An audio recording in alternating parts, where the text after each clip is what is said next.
Alright, Cody Piper here on another reading log for this time.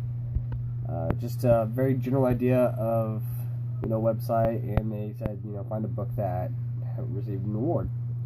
So I went with the book, Let's Get a Pup, said Kate. It is for a younger audience, around, it said like the 6 to 8 age group.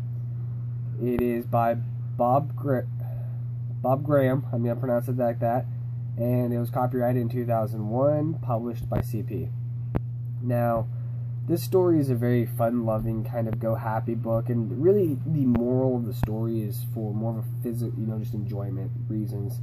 There's no massive underlining morality to the story. And basically it tells of a family that goes to a rescue center after their little girl named Kate had wanted to get a puppy. And the reason she wanted to get a puppy is because they had just lost their cat. Or recently lost their cat, and she wanted a new pet. So they go to the pound and find, tons of dogs there, like you'd expect to see at a rescue center.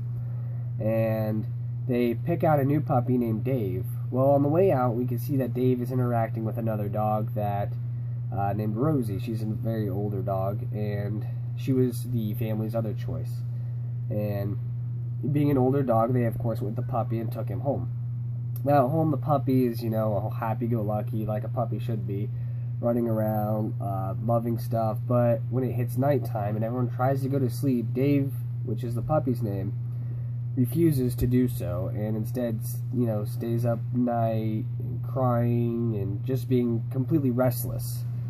So the next morning, they decide to go get Rosie because they'd seen how at the pound Dave had reacted with Rosie, and upon bringing her home, they now have two dogs, and one, a much bigger, older dog, and the other, the small little puppy. And it's a story of the dogs going throughout the house, just being dogs and loving stuff and knocking stuff off and just being a little hyperactive. But this time when night hits, you find that Dave and Rosie fall soundly asleep, allowing everyone to also fall asleep, fairly easily. As I said, this is a great story for mainly, someone that loves animals, and it's more of an enjoyment factor rather than any kind of high moral standing factor. But the story definitely shows like the cute ends of having a new dog and having a new companion, and how the companions got along with each other, two dogs. And while there was good times, it showed, some of the hardships of owning a dog too. So I guess you could take the idea of owning a pet as a type of morality to the story. But really, I think the story more plays into the idea of just showing the love of, man's best friend, as they call it, and the enjoyments of having a new companion and pet in the house. The illustrations throughout the story were very like this quirky kind of happy-go-lucky water paint, I'd say. And it really played on the idea of,